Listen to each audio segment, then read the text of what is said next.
are in the Northwest. Gonna do a little bear hunting with you-know-who, the legend, David Tilley. After his epic fail last year, he's here to redeem himself and get him his first full harvest black bear. Got ourselves a little cabin we're gonna stay at. Been doing some scouting, and today we're just gonna go ahead and get after it. All right, so we got the trigger cam on, the 7mm Magnum, and we got some live rounds and some heart rounds. But I like how the trigger cam went on. Super easy. Put it on there. Made sure the focus was good with that little dial. Made sure the focus was good and tightened it down. Made sure the crosshairs were straight, and that's it. So we're gonna see how it does over here in the West. We did pretty good over in Africa, and I enjoyed it, so I'm sure it'll do good here. But we're using the trigger cam, 2.1. So we set out to find H.A.R.T. Bear. The weather was good and was supposed to be good that entire trip. So we put in the miles that first day, but we couldn't find any sign, and we couldn't find any bears. But we did find this big tom turkey in one of the fields. Well, the next day, the rain set in, and it rained the rest of the trip. We did our best, put in the miles, and Telly was even able to heart a moose, but it was pouring down rain, and I don't know why I didn't give him the trigger cam with the 7mm. But he hearted it with his gun, a silent heart, as the rain was pouring down.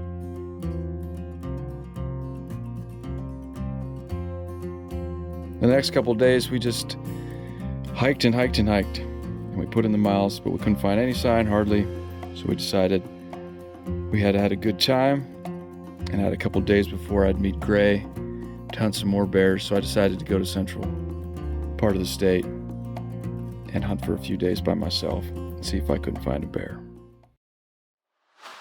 Well, on the first day, about halfway through the afternoon, on a hillside I spotted something brown, and through the scope of my trigger cam captured what appeared to be a cinnamon bear or maybe a blonde bear. Now I was about 800 yards out, and I was pretty excited because I think this is what most of us kind of dream about when we hunt bears, is these color-faced bears. So I decided to try to get a little closer. And the wind was pretty much all wrong, and had to go up on the other side and then back down to get the wind right. And as I did, I ran into this black bear. It was in my way, in between me and that color-faced bear. So, not wanting to mess up the hunt totally, I just decided to watch him a while.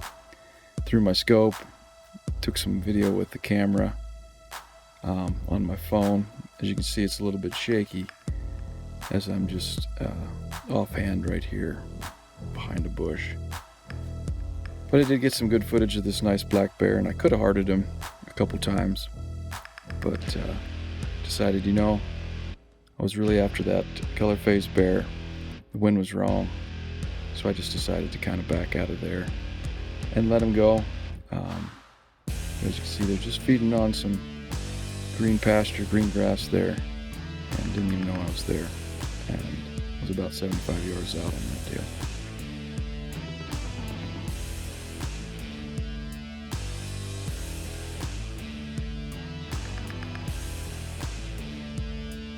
So I thought, go back to camp, get something to eat, get some rest, and maybe find him the next day.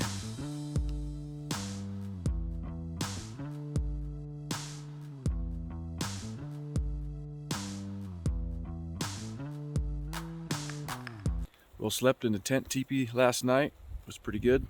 Got down about 25 or so. Wind was blowing, and worked out all right.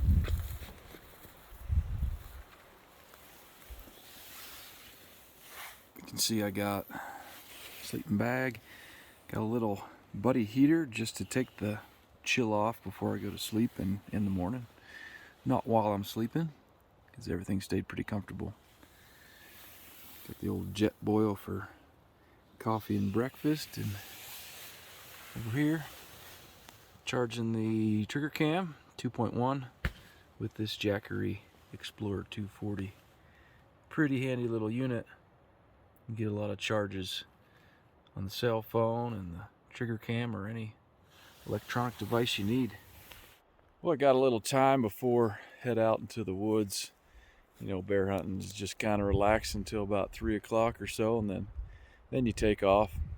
Bears are chilling like you should be. So, got a little time. I figured I'd talk about layering, especially on these spring bear hunts where, like last night's 25 degrees, could get up to 60, 70, or 80. It's a big temperature swing. So what's been working for me is kind of a light base layer of merino wool. You can see that's the first light, but whatever, you can use whatever you want. Merino wool, short sleeve, or you could go, if it was cooler and wasn't going to get warmer, you could go with the long sleeve, and then that'd be your base. I like that because I can take everything off except that while I'm hiking in. If I get sweated up, I can take that off, tie it to my pack, dry it out, and put a different layer on. Maybe take another one with me if it's going to be warm. And then you can move on, and over that, put this mid-weight layer. This is just a quarter zip from Swazi. I like the one with the hood. I'm wearing it now, so I'm not putting it out on the log, but that's one without a hood. I like the midweight with a hood, and it could be the Bronco if it's a lighter one, or one like that, just a little bit heavier than the Bronco with the hood. And then this is kind of the key element when it's cool, when it can get down to 20 in the 20s, is this, you know, it's kind of a light to midweight down jacket, and this stops the wind and kind of keeps that core warm when its temperature starts to fall. So I like this, just big enough to fit over your base and mid layer, and it should be a little bit snug on you, and that allows for you to go to the next layer, which would be when it gets really cold, windy, or wet. So here's the Cajole if it's raining and windy, and this here if it's, you know, kind of really cold with not a lot of wind. Put that on. This will cut the wind. Put that on. And this is the Hanny from Swazi. It's longer. It's got pockets for hand warmers, and it does shed the wind on the midsection, and it's got a hood. So really good for 20s and below. This here will handle pretty much anything when you're combining it with this. Down to the 20 and below, I go with that. So for my pants, I'm just going with a light pant, either the Corrugate or the Guide Light from First Light, or similar, or maybe any other company, no worries, but that's what I'm using.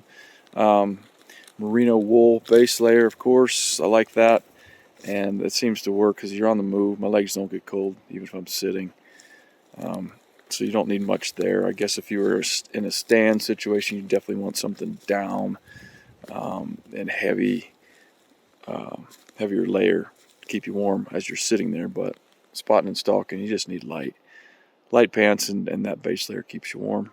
So layer, that's the key to not getting too hot and not being too cold. Well, I decided not to chase those two bears the following day. I thought I'd let maybe Telly come down on his day off on the weekend and try to full harvest one of those bears.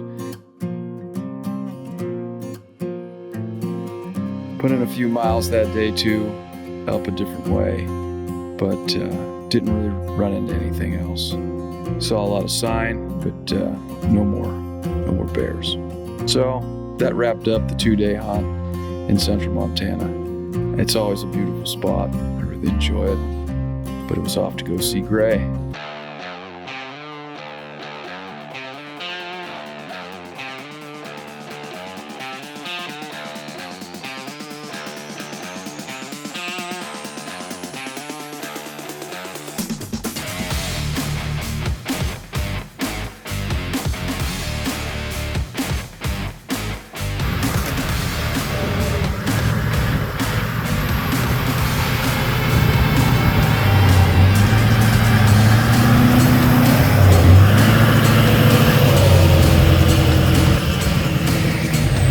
Do a little bear heart hunt. A couple of horses.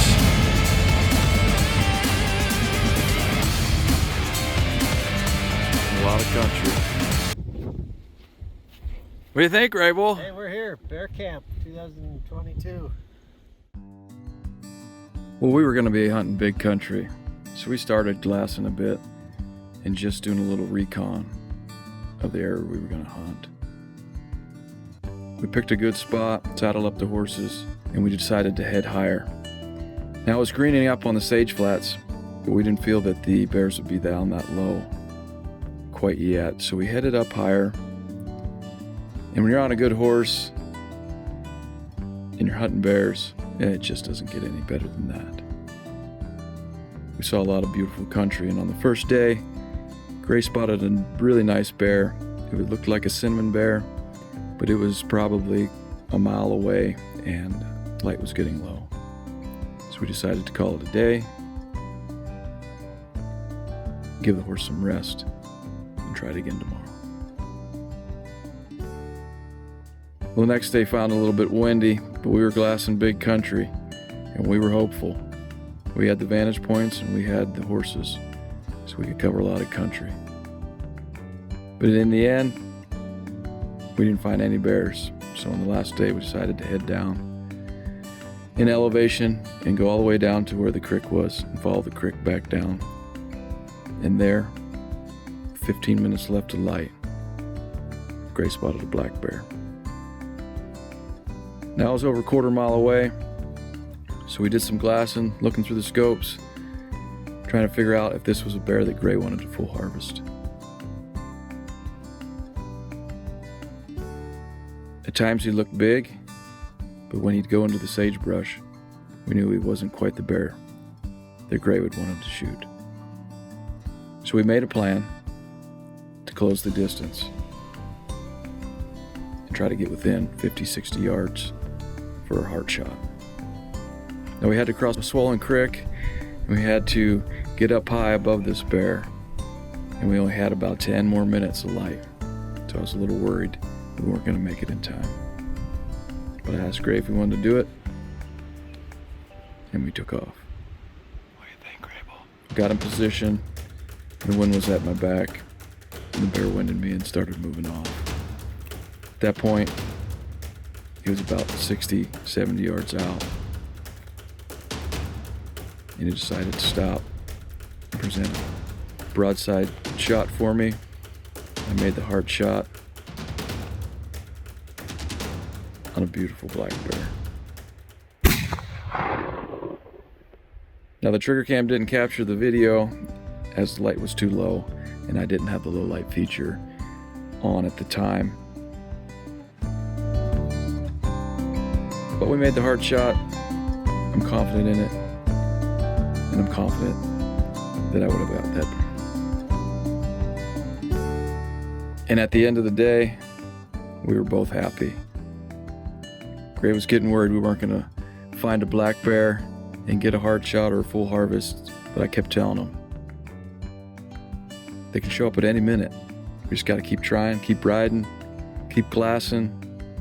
And sure enough, the 15 minutes left in our entire hunt, we found the black bear. And that's why we hunt. It teaches us patience, the appreciation of taking something all the way. That ride home through the sagebrush, riding on good horses, knowing we had just stalked a black bear and made a good heart shot. And we had a successful hunt. We covered many miles. We saw a lot of things, a lot of beautiful scenery. And at the end of the day, that's what hunting's all about.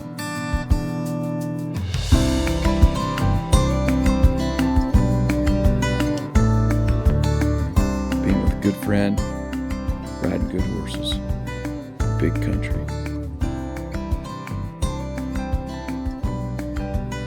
You got a heart.